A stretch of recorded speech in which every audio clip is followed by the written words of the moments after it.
This is OG Rev. Welcome to OG Rev Presents, where we deal with the subjects of spirituality, hip-hop culture, social justice, and street knowledge. And today we're going to be sharing from the theme, what will you do with your second chance?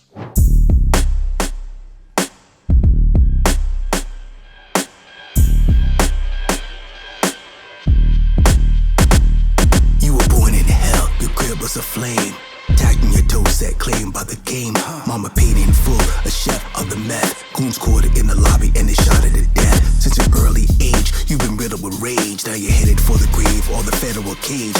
When it's time to bang, you can hang like a drop of venom from a cobra fang. The goal just came in. You know something? I do ministry in a place called Deep East Oakland. And last Friday I was out on the turf, I was out on the block, and I was chopping it up and kicking it with some of the youngsters, sharing a little bit of ministry with them, and a young man said something to me that really struck me. He said, Rev, a few months back I was on the corner, and I can imagine him and his boys sipping a little brew, smoking a blunt. It's a nice sunny day. And all of a sudden the car turned the corner and sped toward them. Somebody jumped out of the car, and they were wearing a ski mask, and he looked down and they were toting an AK-47, and they pointed that thing right at them, and they began to let off. And you could hear the car alarms sound. You could hear the windows bursting. You could hear the sound of hot shells as the shells hit the hot asphalt. And you could hear the sound of sneakers hitting the pavement as people ran for their lives. And when my young friend realized that he was in deep trouble, he tried to drop to the ground. But before he could hit the ground, he was hit. When he woke up, he was in the hospital. The doctor was leaned over him. The doctor said, son, you are one of the luckiest people I have ever met in my entire life. He said, by all rights, you should be dead. But a strange thing happened. He said, you were hit twice. He said, one of the bullets went through your arm. The other one went through your leg. There were no bones that were injured. There was no bruising or hurt to the arteries. The bullets hit you and they went right through, and you will be fine. And when I looked at that young man and I listened to that story, I was amazed, and I said, youngster, tell me something. How do you think it is that you are standing here today, alive and healthy, looking at me after a situation like that? And he said, Rev, I don't know. He said, because I was standing behind a car that was punctured with 150 bullet holes. And yet I was hit twice, and neither one of my injuries were life-threatening. I said, think about it. How do you think you came through that situation? And then he thought for a minute, and he looked at me knowing I'm a preacher, and he put his finger up. He didn't say it, but he looked up, and what he meant was God. It was God who gave him a second chance. Some of you looking at me today, perhaps you have been in a situation where God gave you a second chance. You might have been in the same situation as that young man. There was a drive-by, they bounced down, they tried to hit you with that 4-4, but you evaded the bullets. Some of the ops were waiting on you all night in front of the projects where you live, and you showed up 10 minutes after they left. You was in a situation where the po-po pulled you over. They looked in the trunk.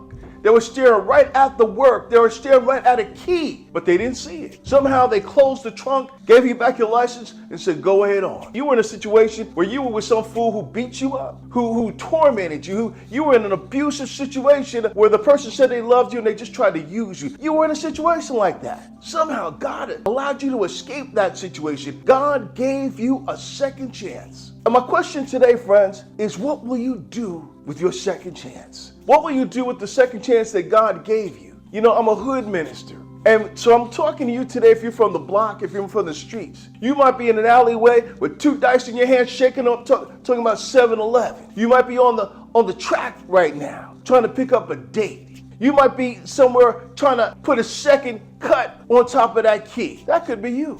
But I want to tell you something, no matter what you're doing, God loves you. No matter what you're involved in right now, God loves you and you're special, and God is giving you a second chance. My question is, what are you going to do with your second chance?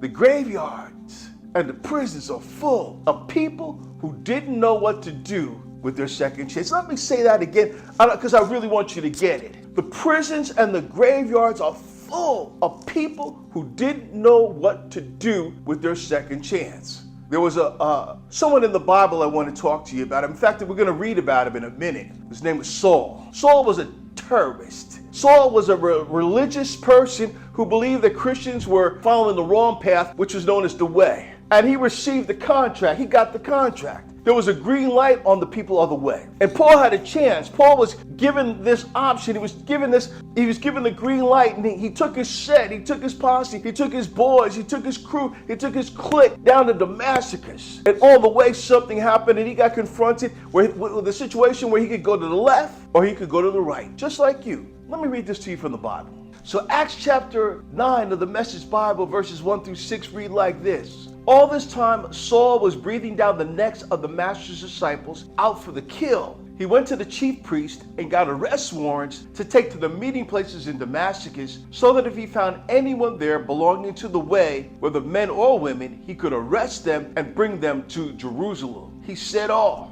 When he got to the outskirts of Damascus, he was suddenly dazed by a blinding flash of light. As he fell to the ground, he heard a voice, "Saul, Saul, why are you out to get me?" He said, "Who are you, Master?" "I am Jesus, the one you're hunting down. I want you to get up and enter the city. In the city, you'll be told what to do next." Paul was an urban terrorist. He had blood in his hands. He was a man of war.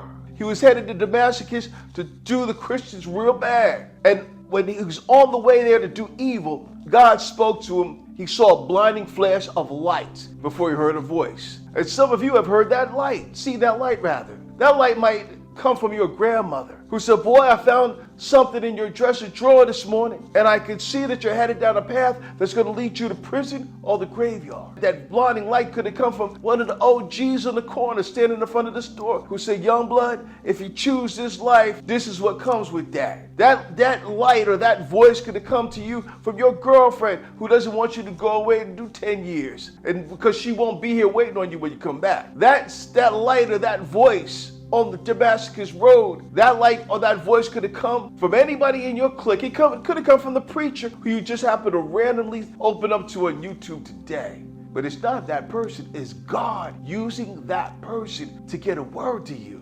What are you going to do with your second chance? God has already given you a second chance. He let you get out of the situation the first time. He helped you out of the situation the second time. And now here you are riding down the block talking about where to lick at. Come on now. God ain't a sucker. One day the chances are going to run out. And so before you get into the place where you got 1 foot in prison or 1 foot in the graveyard, listen to what I'm telling you. I'm asking you today, what are you going to do with your second chance? Saul could have chosen one or two paths. He could have gone on and tried to get to Damascus, but he would have never got there because God would have stood up in his way and fought against him. Or he could have rolled the way that God wanted him to roll. Man, you're somebody. You're somebody special. God created you, and he didn't make another individual like you. No matter what you've done, no matter who has said what to you, God has a plan for your life. And he spared you from a whole lot of hurt in your life already. But you're at a crossroads. The question is, what are you going to do with your second chance? This is OG Rev, and I'm here with OG Rev Presents. Like, subscribe, share, and most of all, leave a comment in the comment section so I know that you heard what I was talking about today. God bless you. Peace.